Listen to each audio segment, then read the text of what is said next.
అందాల కోవెలలో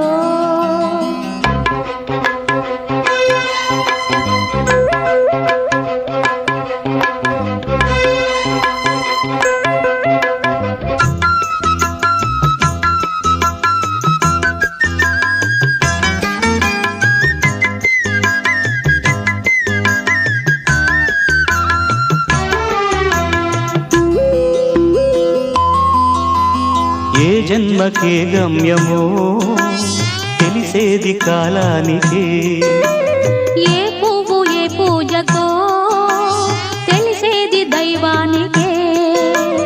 ఏ జన్మకేమైనా ఈ జన్మలో నీకు ఖైదీనే అయ్యాను.